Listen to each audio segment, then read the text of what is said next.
Here we go. In just a couple of minutes, I will get to Angel Reese, who's as weirdly overrated as she is underrated. And I will get to Aaron bleepin' Rodgers, the bargain basement signing of the Pittsburgh Steelers. And I will get to my brother Lil Wayne's Carter 6.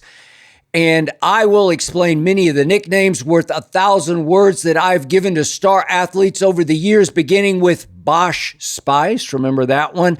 And finally, I will flash back to my days growing up in Oklahoma City and to Mr. White, my angel of basketball death. I will explain. I'll do all that on today's show, which, by the way, is brought to you by FanDuel, America's #1 sports book. But first up, the nobodies from nowhere. Nobody is watching in the NBA Finals. My NBA champion, Oklahoma City Thunder.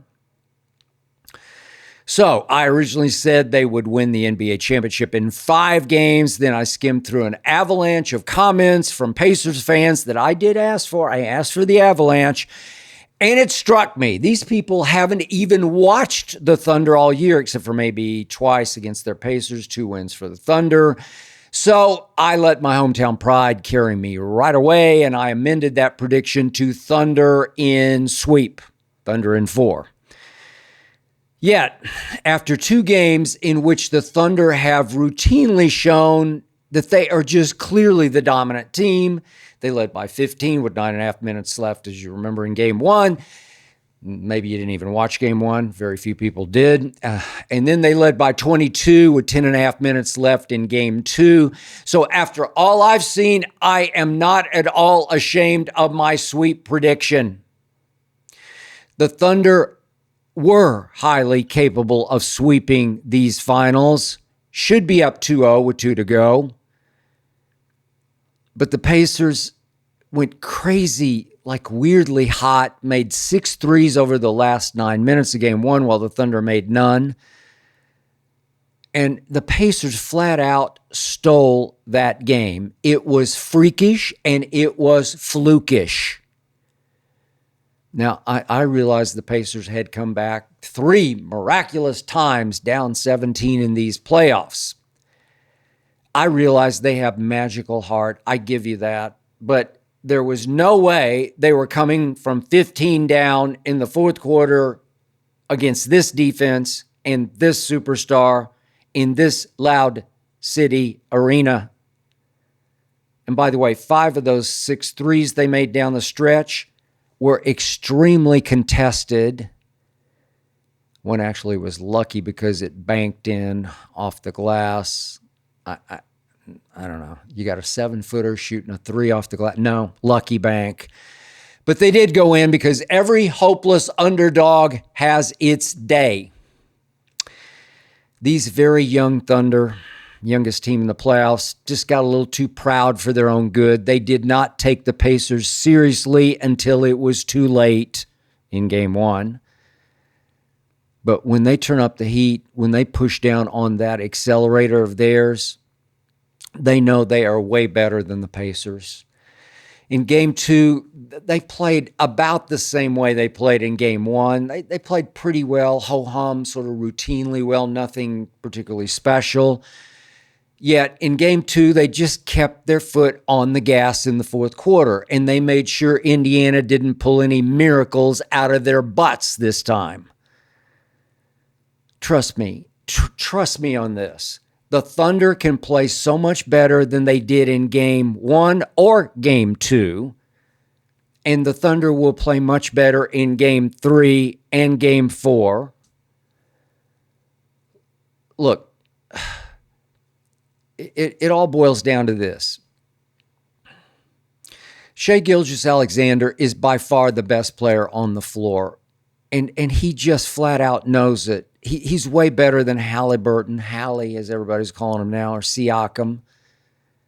Seriously, SGA MVP can score just about any and every time he feels like scoring.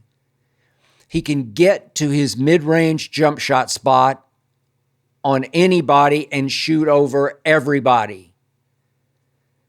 Mid-range Jays are like free throws to him. He like makes 85% like he's at the free throw line standing by himself. He did make 11 or 12 free throws in game 2. And look, SGA, have you ever, I know nobody's really appreciating this but me, maybe some people in OKC, but have you ever seen anybody split a double team better than SGA? He's 6'6", but he looks like willowy, but he's willowy strong. And he's got as strong and sure of a wizard's handle as I've ever seen. He dribbles into traffic, and I think, no, turnover, no.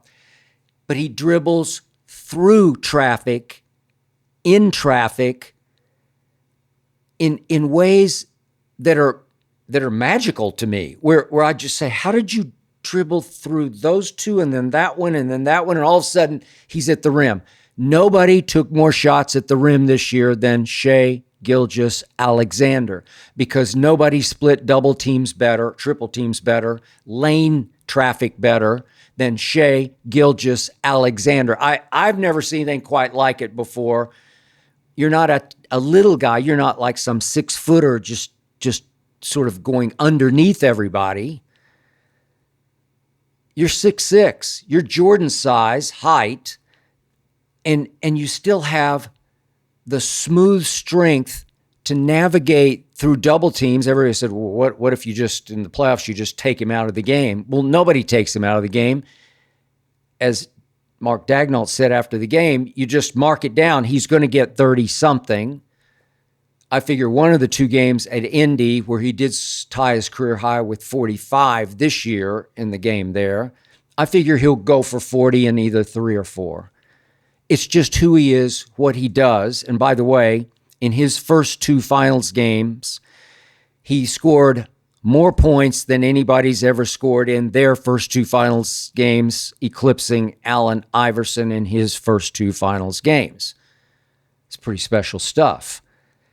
And then what else did he do in game 2? Well, he set the defensive tone with 4 steals. What, with 4 steals? I told you all year he was ranked number 1 in defensive win shares in the entire National Basketball Association. Number 1. So he led the league in scoring, and he was ranked number 1 in defensive win shares. This is extraordinary, and this is why the Thunder are just clearly better than the Pacers. And I'm sure the Thunder had, what was it, from Thursday to Sunday, they had almost sort of 3 days to hear that the Pacers were 7-0 in their last 7 game 2s in playoffs, that they'd won all 3 in these playoffs, game 2s, including road wins at Cavs, at Knicks in game 2s. Very impressive. And in fact, Daigneault said after the game, it is hard to prepare for the Pacers because they played their own unique style. They're not predictable. They're different. It's hard to prepare for the Thunder's defense, but it's hard to prepare for the Pacers offense because it is extreme motion. I love to watch them. It's like chess master offense, the way they move the basketball. Everybody talks about their speed. Their speed is in the half court, not in the full court. Their speed is in pass, pick pass. It's just a flurry of movement.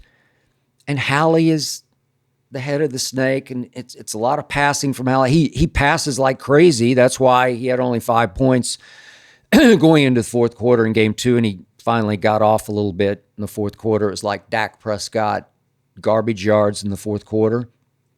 They're very impressive, and in their own sort of flavor of how you have to get ready for them, but the Thunder are starting to figure them out and will continue to figure them out. And after the game, that's why SGA MVP just seemed to shrug at everything Pacers when he was asked right after game 2 about how concerned he was going into game 2. And he just shrugged and said, he thought about it for a second. He's very Deep Thinking wants to come up with the exact right answer. He said, basketball is a game of ups and downs, and it's about the team that can stay the most level-headed and just get better. That was his post-game theme. We've just got to get better. SGA knows what I know from watching every single Thunder game this season and last season. I didn't miss a game. The Thunder haven't played all that well in these NBA finals. Trust me, not yet. So the Thunder went from favored by 9.5 in game 1 at home to favored by 11.5 in game 2, obviously at home.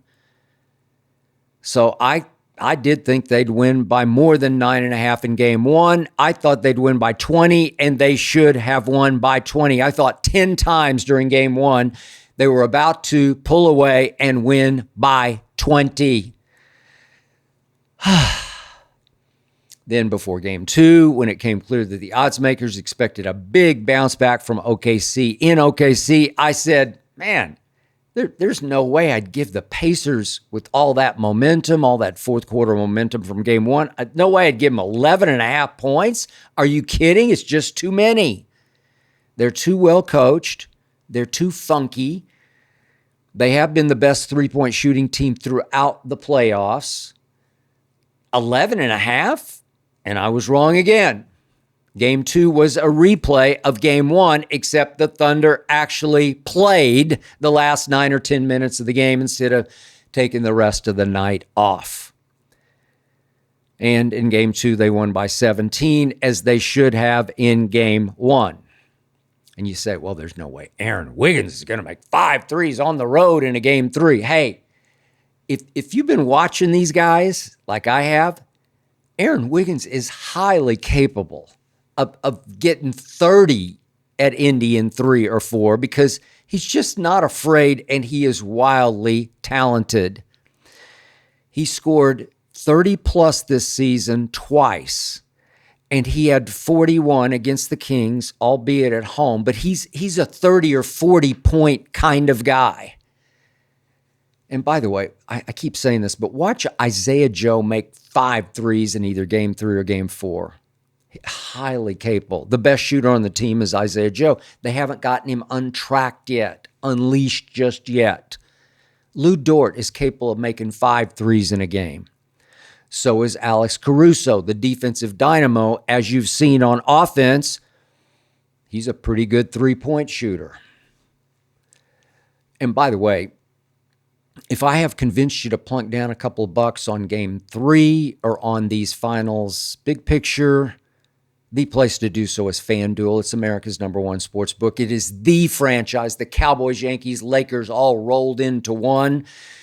And you can find all the best player props on FanDuel, get the latest stats right inside the app, and see who's consistently hitting the over, who's flirting with triple doubles. And once the game starts, it can really get interesting when you can combine live prop bets into a same-game parlay for a chance to win big.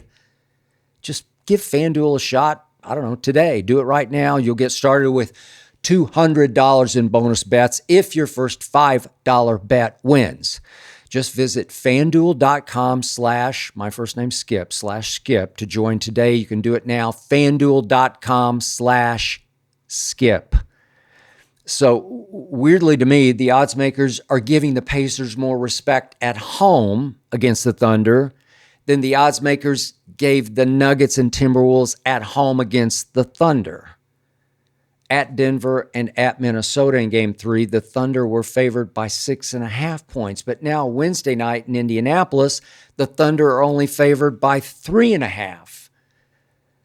So wait, they went from 11.5 point favorites at home in game 2 to only 3.5 at Indy? And they won game 2 by 17, only 3.5 at Indy. I don't know. I don't get it. I guess Vegas is saying it expected the Thunder to make a statement in game 2, the game it had to win, and that Vegas now expects the Pacers to play a home game 3 like it's a virtual do or die for them. So here I go again. I have been wrong about the first 2 games, but this Thunder team has played very well on the road. Sometimes I actually think it was slightly more consistent on the road than it was at home. That's just, I don't have any stat for that. It's just in my mind's eye. So now that Chet and Jalen Williams broke through their finals jitters, and now that they have gotten Caruso and Aaron Wiggins completely untracked, I just expect Thunder and Lightning in Game 3. I expect the Thunder to play the closest to their potential that they have so far in this finals this time, to play their first dominant kind of game in the finals this time. I also expect the Pacers to play this one like it's a virtual do or die before their home crowd. Expect them to play extremely well. But again, if the Thunder play their best game and the Pacers play their best game, the Thunder will win at Indy by 8. So I expect the Thunder to cover. I thought this spread would be 6.5 points, and I still would have given OKC a slight edge at that spread. But maybe I'm not objective. I did, believe it or not, spend the first 18 years of my life in Oklahoma City, Oklahoma. And by the way, I am still sticking with Thunder in 5, which remains the odds-on outcome for these finals, believe it or not. It's fanduel.com/skip.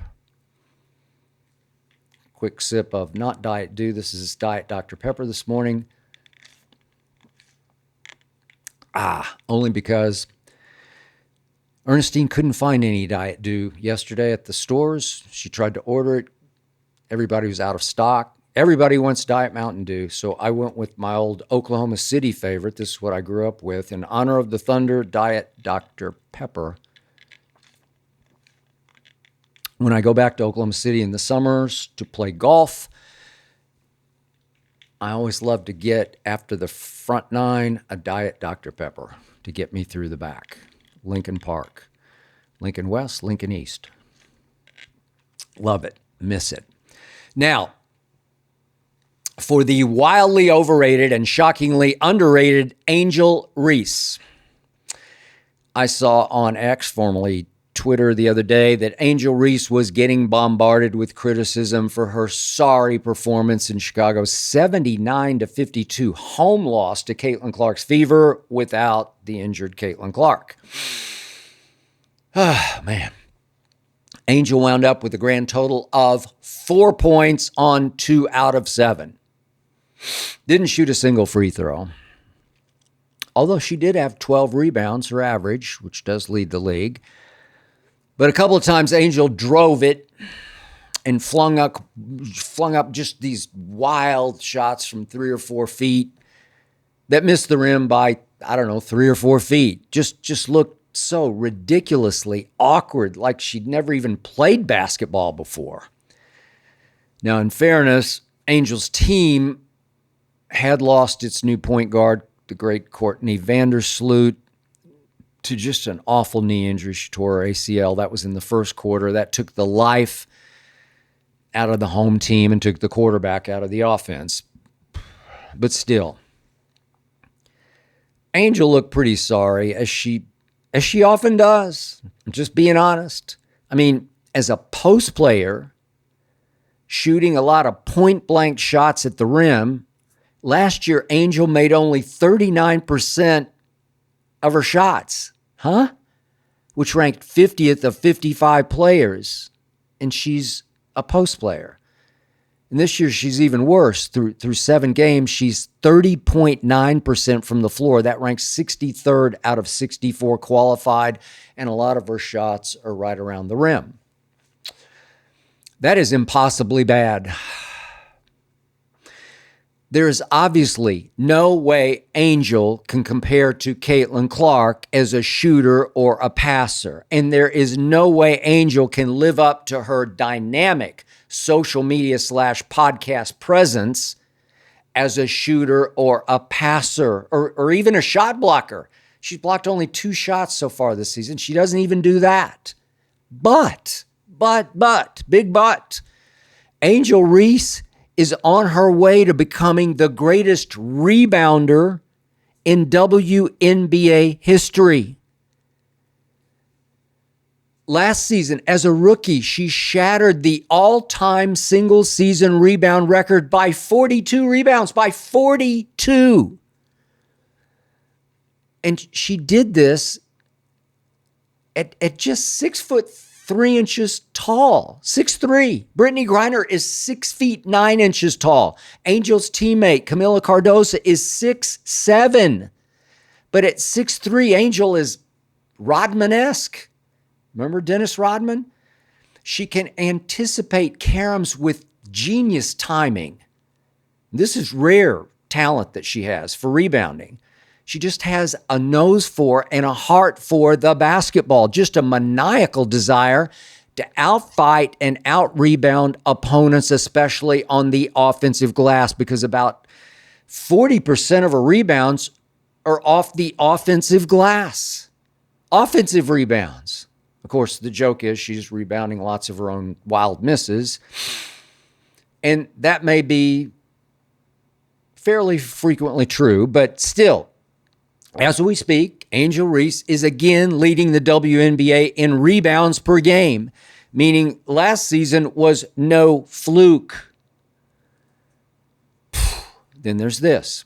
For such a poor shooter from the field, from the floor, Angel actually has been a decent free throw shooter, which shocks me. Last season, she made 74% of her free throws. That's LeBron's career free throw average. That's not terrible, unless you're LeBron James, the all-time leading scorer in NBA history. But don't get me started on that. And by the way, where is LeBron? I haven't heard from him lately. Is he watching these playoffs? I don't know, probably not. So the point is, Angel Reese, the basketball player, is a hard-to-figure mix of extreme strength and pathetic weakness. And because she talks a lot and complains a lot and self-promotes a whole lot, she's going to open herself up to lots and lots of criticism. But here's what I kept saying about Angel Reese last season, and I'll drive it home again right here, right now. I'm not sure anybody has ever paid to see rebounding. Logo threes and magic passes, yeah, they will pay like crazy to watch Caitlin Clark. They'll pack NBA-sized arenas to watch Caitlin Clark. But Angel, for all your charisma and all your charm, all your highly entertaining social media presence, for all your runaway smash hit podcasting, if you can score only 4 against the Fever without Caitlin and look laughably bad doing so, you can't say you're playing as big a part in the WNBA's exploding ratings as Caitlin is. You just can't say that. You can't make that case. Yes, it helps for Caitlin to have a foil figure. Helps when you, Angel, play the villain role, when your Sky play her Fever. But foil figures don't draw by themselves. They need to play off superstars. Caitlin doesn't say much to the media, doesn't have much social media presence, but is she ever fun to watch? Is she ever captivating? Is she ever must-see TV? You never know what she might do next. She might make a 40-foot jump shot, or she might make a pass you've just never seen before. I could be wrong, Angel, but I'm not sure any kid has ever asked a parent to be taken to a game to see Angel Reese rebound.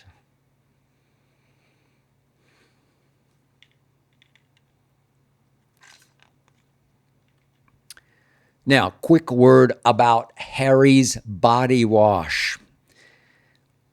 I use Harry's every time I shower. My favorite is the Stone, which is charcoal and lime, which definitely gives me what I consider a manly scent, not some overwhelming cologne scent, but subtle and strong. Makes me feel better about myself, more confident as I move through the day. I just feel cleaner. I feel more refreshed. So I'm recommending that you complete your shower routine, as I do, with richly lathering body wash from Harry's. That'll keep your game on point. Try it today for just $8 at harrys.com/skip. Yep, use my name, harrys.com/skip. If you want to feel and smell as good as I do after you shower. I just showered a little while ago with Harry's. Smell good. Okay, now for a quick thought about Aaron bleepin' Rodgers. I said before the Steelers signed him, no. I said as soon as the Steelers did sign him, no, no, no. I said he's washed. I said all you need to know is that now 3 teams have effectively dumped him. The Packers dumped him, just sent him out the back door. The Jets said, no, not again, to Aaron bleepin' Rodgers. And effectively, Minnesota took a really hard look at Aaron Rodgers and just said, no, not interested. We're going with our kid quarterback, J.J. McCarthy. We're going to build for the future instead of doing a one-year blast from the past. And yet, it has come to this for the Steelers. But in my react video that I did the other day when he signed, I talked about how now Aaron is stealing from the Steelers, because I just expected they'd have to give him, I don't know, I speculated $40 million for the year. Heck, I didn't know, maybe $50 million.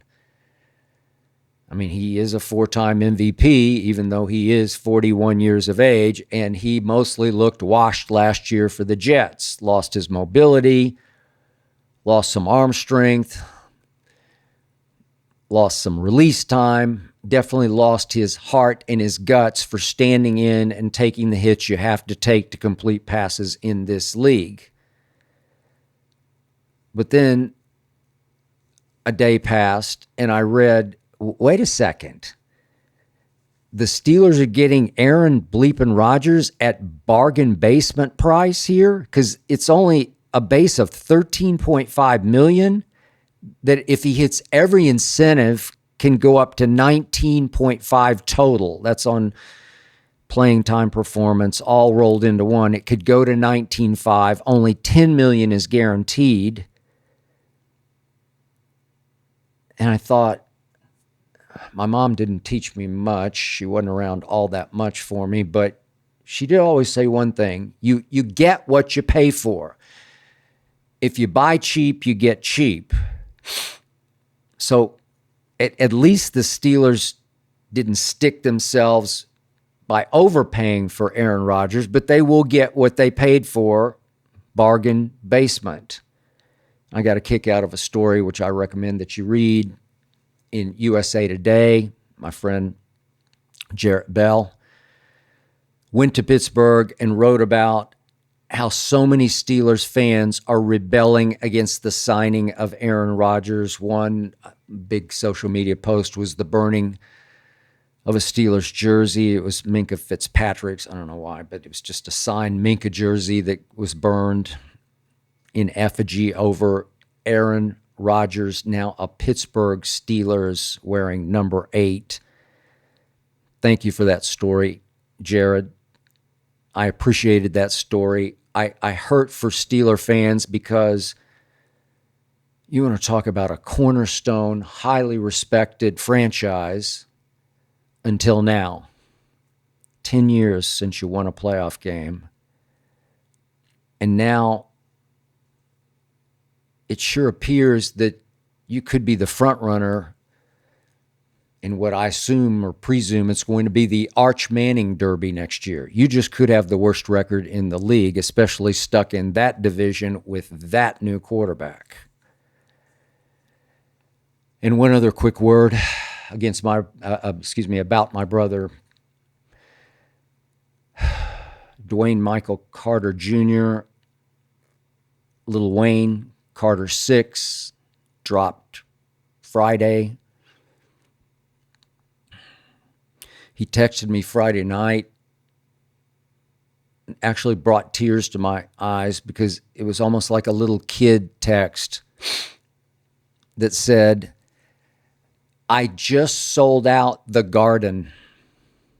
That meant so much to him. He was at the Mecca of basketball, Madison Square Garden, and he, Lil Wayne,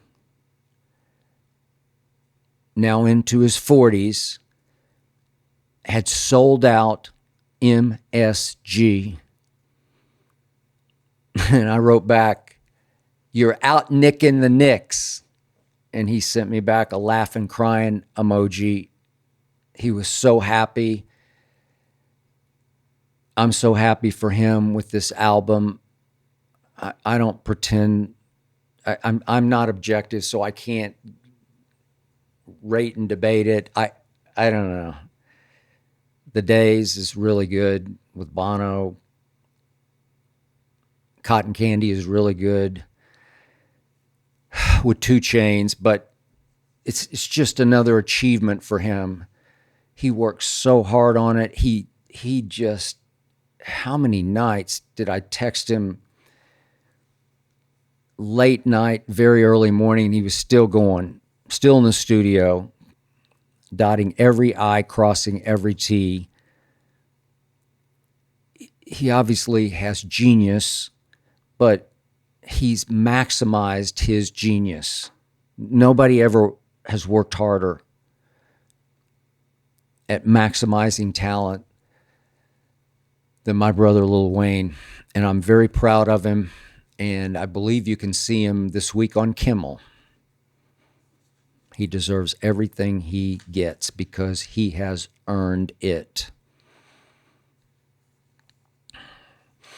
Okay, a couple shows back,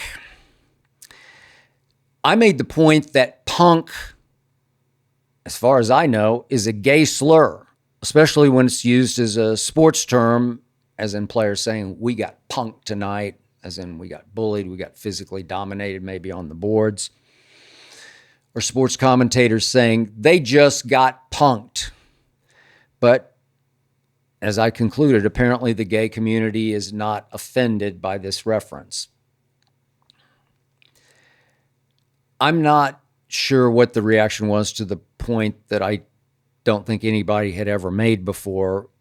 I don't follow it, but my wife Ernestine, my social media watchdog, did make me aware of, I believe it was an Awful Announcing article about my punked point that didn't seem to take a stand pro or con about the point I was making, but did point out that I once implied that LeBron was a bitch and that I called Chris Bosh Spice. So, said this critic, "It's interesting to see where Bayless draws the line." Okay, number one, quick sip before I dive and unleash. Draymond Green loudly called LeBron a bitch during Game 4 of the NBA Finals. That was the final straw that got Draymond suspended, of course, for Game 5 back home at Oracle. And I did call LeBron Prince James until he finally won his first championship. Remember, it's about damn time.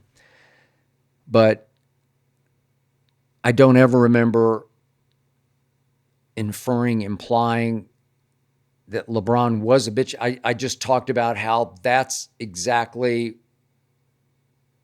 what Draymond called him on the floor, audibly enough for Kiki Vandeweghe, the Minister of Justice for the NBA at that point, to hear it in the whatever row he was in, second or third row. Got him suspended. Okay, so here's what happened with Chris Bosh. On the Tuesday night of January the 8th of 2011, the Heatles, as everybody was calling them, lost at home to Portland. Score was 105 to only 96 for the Heatles at home. That was the 5th straight loss for this new super team of LeBron, D-Wade, and Bosh. And of course, the criticism at that point had focused squarely and solely on Bosh for not holding up his end of the 3-star bargain. That night, LeBron had gone for 31, 11, and 8, pretty great, while D. Wade had contributed 36 and 6 and 5, dynamic duo, but not trio. That night, Chris Bosh shot 3 of 11 from the floor, shot only 1 free throw. He did make it, but he wound up with only 7 points and only 4 rebounds with 0 assists and 0 blocks. What? He was supposed to be the big of the big 3. 6 feet 11 inches tall, big, but only 4 rebounds and 0 blocks? So as that game ground to a close, I don't know what prompted it. I was thinking of Bosh, and then I was thinking of Posh, and then I was thinking of Posh Spice, who at that point was known as the most sort of girly girl of the Spice Girls, the most demure, the softest. Again, Chris Bosh, 6 feet 11 inches tall, had averaged 10 boards a game the previous 5 All-Star seasons he had played in Toronto for the Raptors. 10 boards a game. Bosh was playing incredibly soft at that point. He was killing Heat fans softly, killing him softly. So in the heat of the late night moment, I just plunged and I went with it. I tweeted Bosh Spice. Not Posh Spice, Bosh Spice. I thought adding that one word said it all, Bosh Spice. That's exactly the way he was playing at that point. Now, that Heat team, as you recall, did make it all the way to the NBA Finals, but flamed out in games 4, 5, and 6. Or should I say LeBron epic failed in 4, 5, and 6. Chosen one became frozen one. But the next September, before the season started, Chris Bosh did have the guts to come all the way to Bristol, Connecticut, to the mothership, to ESPN, had the courage to sit across from me on First Take on live national TV and ask me on behalf of his family and himself that I not use Bosh Spice anymore. I told Chris there was one simple solution, one simple way to prevent me from ever again using that nickname. Just keep playing up to the all-star standards he set for himself in those 5 years in Toronto. And he had played big for the Heat down the stretch of that first season, especially in the playoffs, particularly in the finals. Then he continued to play bigger and bigger in the finals wins over the Thunder and the Spurs. Listen, Chris Bosh has genuine class and dignity. I obviously never had anything personal against him. How could I? How could anybody? That nickname was perfectly fitting when I used it, yet he vowed to do this, and he actually performed it right out of my vocabulary. After he came to Bristol and sat across from me, I never again used it. On TV, on what was then Twitter, on any social media. Yet, I have been known for a lot of the nicknames that I did originate. These nicknames are not Chris Berman type nicknames. I respect those, but these, there's just nothing silly about the nicknames I come up with. They're piercingly, sometimes scathingly clever because they cut to the mostly negative essence of a player. So, since this did come up, allow me to list my favorites. This, believe it or not, is my all-time favorite that I pinned on a player you might or might not remember, which was the point of the nickname. Kyle Bowler was a first-round draft choice of the Baltimore Ravens. I think it was 2003. Kyle Bowler wound up starting 47 NFL games, threw 48 touchdown passes to 54 interceptions. He was out of the league by the time he was 30. So back in my cold pizza days, I started calling him Kyle, I should have been a bowler. Kyle, I should have been a bowler. That sure made Jay Crawford laugh.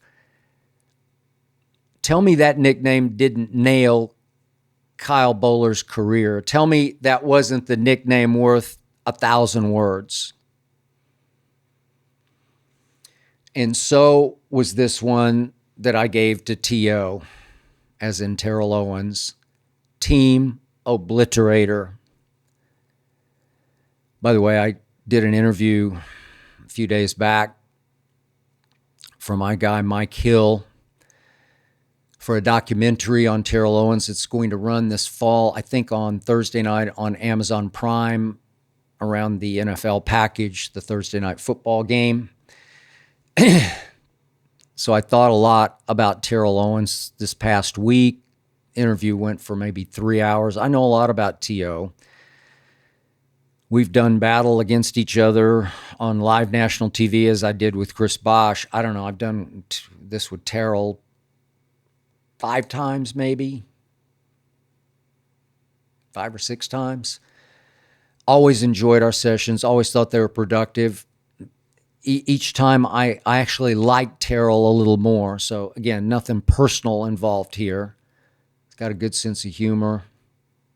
Interesting guy. Deep thinker. But I did cover his first team, the 49ers. I knew several players. Then on his second team, which was the Eagles, I knew several players on his third team, my Dallas Cowboys. And I can just tell you that no player in history has ever done this.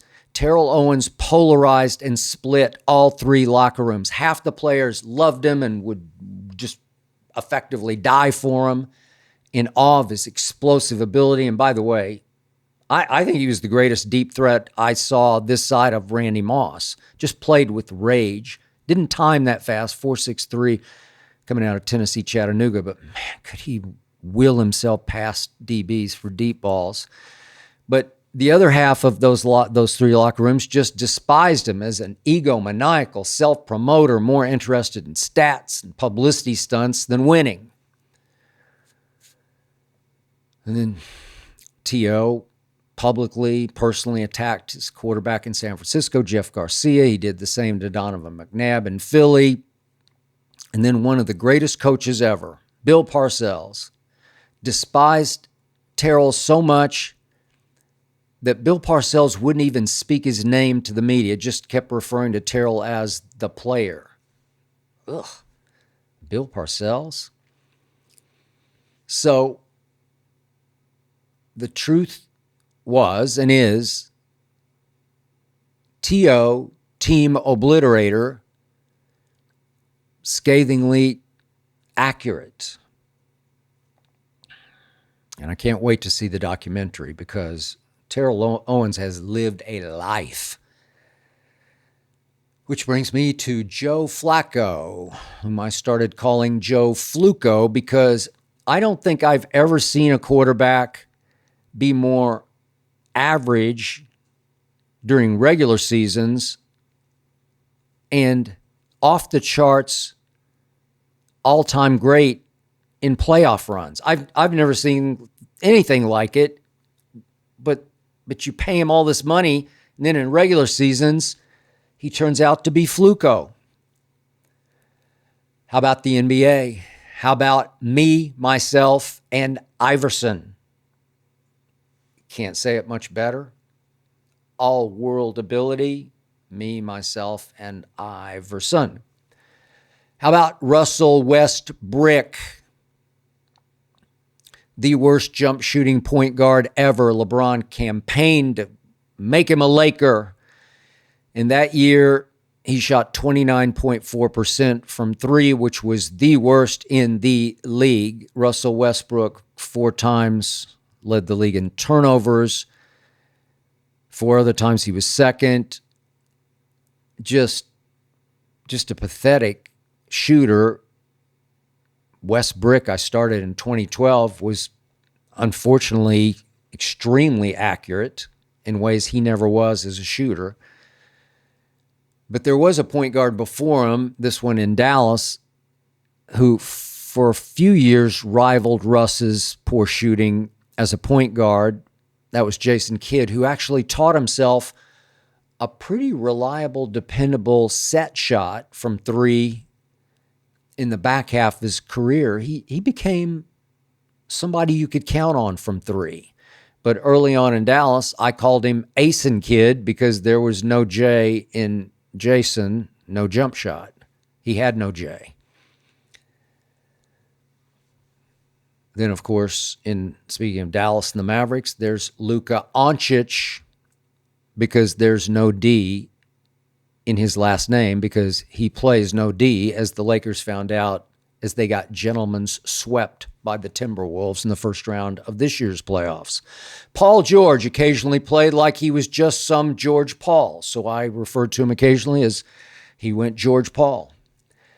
Then, of course, there was Zaza Pachulia was the guy with his size, I don't know what it was, 25 sneaker that he slipped under the landing spot of Kawhi Leonard in Game 1 at Oracle against those Golden State Warriors with the Spurs that I loved at that time in charge of that Game 1. And Kawhi came down on that size 25 sneaker, and it was Zaza Pachulia shot because Kawhi was gone for the rest of that series, which the Spurs quickly fell apart and lost. I do like the scathingly accurate name that I've given to Anthony Edwards, Cant Man, not Ant-Man, Cant Man, and he's been living down to that nickname the last 2 playoff runs. How about baseball? Back in my days in the Bay Area, Jeff Kent was supposed to be able to protect Barry Bonds, make him harder to pitch to, hitting behind him. But he was very often, all too often, Jeff Can't. Nope, Jeff Can't. And then, this is from my old friend Rob Parker, Yankee fan that he is, I would often call Yankees pitcher CC Sabathia, can't count on Sabathia. CC can't count on Sabathia. It always made Rob laugh painfully. I could go on, but I won't. Nicknames worth 10,000 words. Quick sip.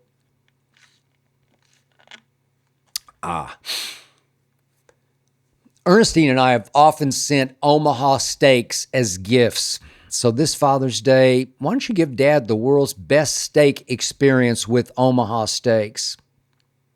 They're worth it. You can visit omahasteaks.com for guaranteed perfect gifts that deliver legendary quality. And for an extra $35 off, use promo code SKIP, S-K-I-P, at checkout. That's omahasteaks.com, and an extra $35 off with promo code SKIP at checkout. Please see site for details. Okay.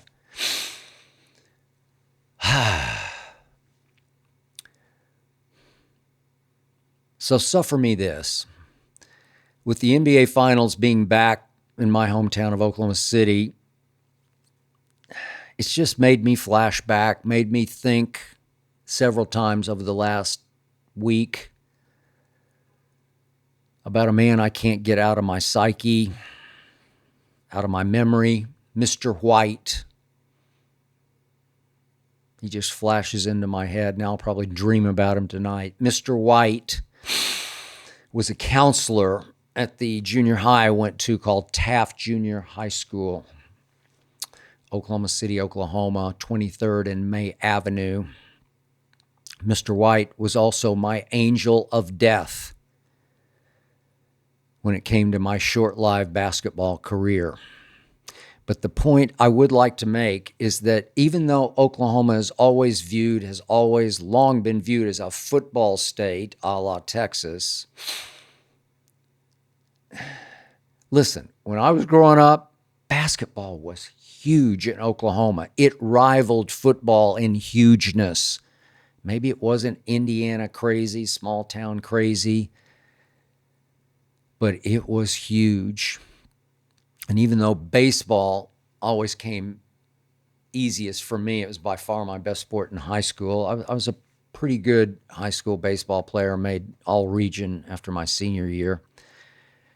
I fell deepest in love with basketball. Still dearest to my heart was basketball.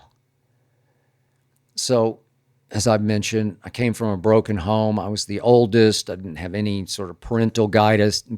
My father thought sports were just a waste of time. So I did attend Epworth Methodist Church, and it did have a kids, boys basketball team. So when I was in 5th grade, the 6th graders on the team asked me to come out and play for the team. So I'm a year behind, but I was tall for my age. We had a pretty good team. I can remember everybody on the team.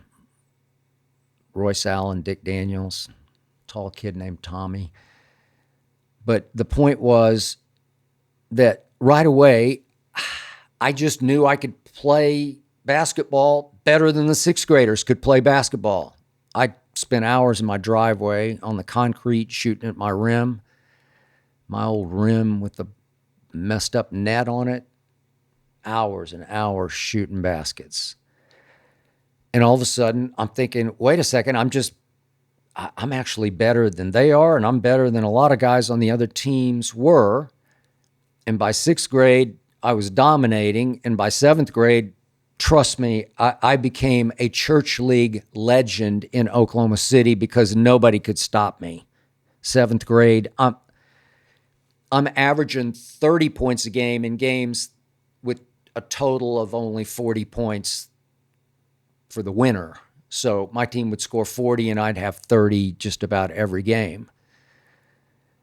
But understand about Taft Junior High School, we didn't even have a football team. It was all about basketball at Taft. It was the biggest junior high in the state because it fed the biggest high school in the state across the street, Northwest Classen High School. We had 700 in each class. So in just 7th and 8th grade, we had, 14, maybe even 1,500 kids. It was big. So the games after school in that Taft gymnasium would become events. The biggest events of the year were the basketball home games. So in 8th grade, as fate would have it, I applied for this and got it, but I was the 6th hour gym aide for the new gym teacher who was about to be the new basketball coach named Jay Stevens. We played horse the first day as school ended. I beat him. He was a good shooter. I was better. And he was like, wow. And he started having me stay after school every day. He would take me home. I'd tell my carpool, I'll go on. I got this. And we would shoot hundreds of shots a day after school every day leading up to basketball season. And there was no three-point line. So I'm shooting three-point shots without a three-point line. Don't ask me why. But I could make them. And he loved it. He encouraged it. I was tall. I could run. And I could really jump. In 8th grade, I could dunk. I just couldn't hold on to the basketball. I couldn't palm it enough to get it over the rim. But I could, if you gave me any little ball, tennis ball, any of those little round gym balls, I could dunk those. I just couldn't hold on to the basketball to dunk it. But I had the whole package, and he knew it. And did we ever run and shoot? He was so mesmerized by the talent that my class had, including my friend Bruce Scott, who went on to play at Oklahoma, both golf and basketball. He was an all-stater in high school in both. But we were so good that Jay Stevens even scheduled 3 ninth grade teams while we were in 8th grade, and we beat 2 of them at home, Hoover and Classen. My 8th grade year as a basketball player was the greatest year of my life. I always say it. I always believe it. It was just the most fun I've ever had in my entire life. My girlfriend was this hot 9th grader. She was going to the school across the street. I met her at a football game on a Friday night named Gayla. I had it all, man. I've mentioned this before, my mother even let me have a motorcycle. My father hated it, but she just didn't want to have to take me anywhere. So I even had my license and mobility. I could go anywhere I wanted in 8th grade at 14 when I got my license. And those games were just such events. The court was on one side of the floor of the gym, so the whole left side was open, and it was standing room only. It would go 10 deep. The noise in that gym was just ear-splitting for our home games.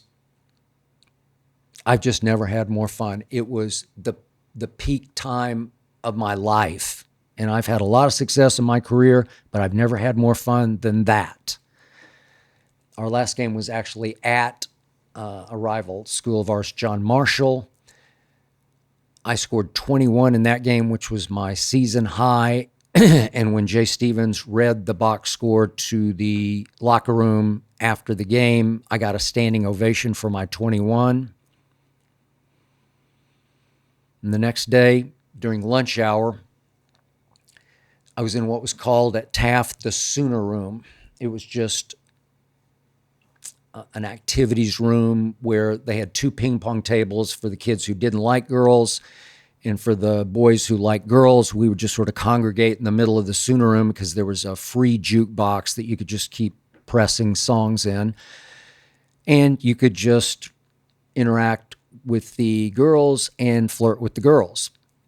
And the Beatles song 8 Days a Week had just come out. I love that song. If you haven't heard it, you should play it on YouTube.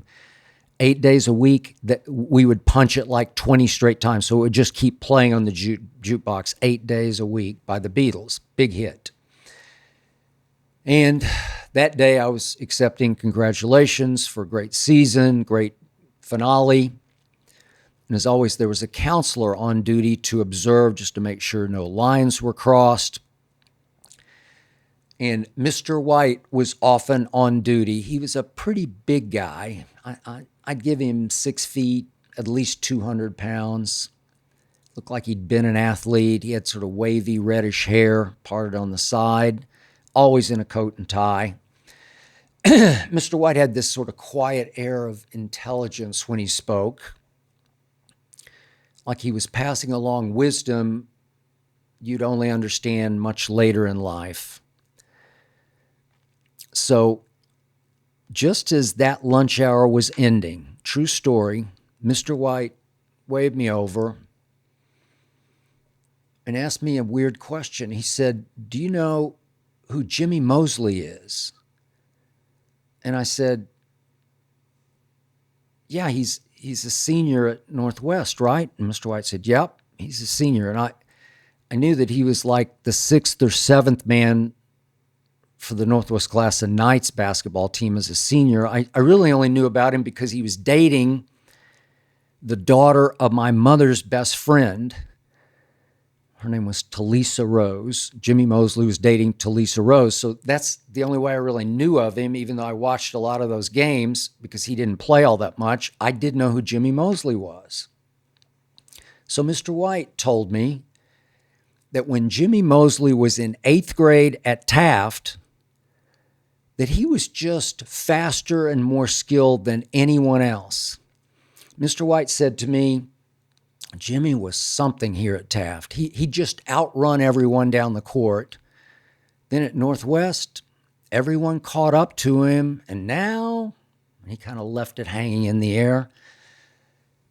Mr. White shook his head and gave me a knowing smile.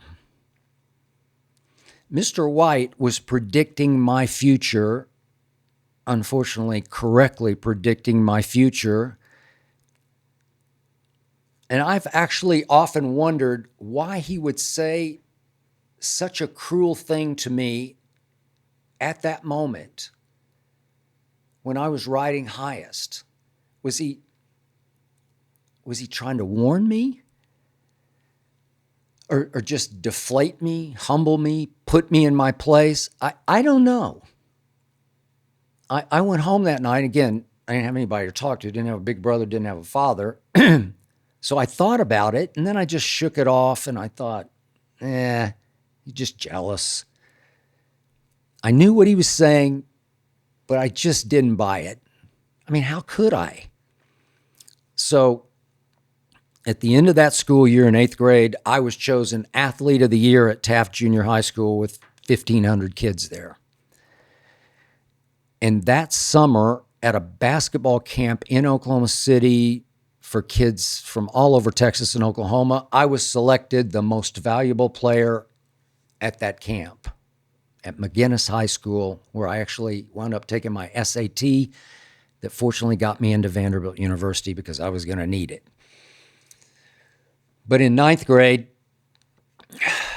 the legendary coach across the street at Northwest named Don Van Poel thought so much of the 9th grade talent on our team that for the first time in his lengthy career, he actually coached the freshman team as well as the varsity team. And there was one in the middle that was a junior varsity team, a B team. But he coached the freshman and the varsity. But from day one, Don Van Poel just did not like my game. I shot too much, especially from deep. I was run and gun. I was a little wild. I'd try just about anything. He was meat and potatoes. Descended from the Henry Iba ranks at Oklahoma State, where he actually played football. Just didn't like my style, didn't like my game. I don't think he liked me. I wound up having 3 miserable basketball years, but I thought that as I went into my senior year, I just thought I'm still better than anybody else. I was still going to be a starter my senior year, so I thought until Don Van Poel transferred in for that year. His son, Donnie Van Poel, transferred in from Southeast High School to Northwest, and Donnie started over me from the start that year. I did start 3 games my senior year, but mostly, as predicted, I was the 6th or 7th man. Mr. White was right, dead right. I peaked in 8th grade at Taft Junior High School. But man, what a year that was. At least for 1 year, I got to walk those crowded halls at Taft Junior High School and feel what it felt like to be a basketball star 8 days a week. That's it for this episode. Thanks to Tyler Korn for producing, to Ernestine for overseeing, and to Hazel for approving.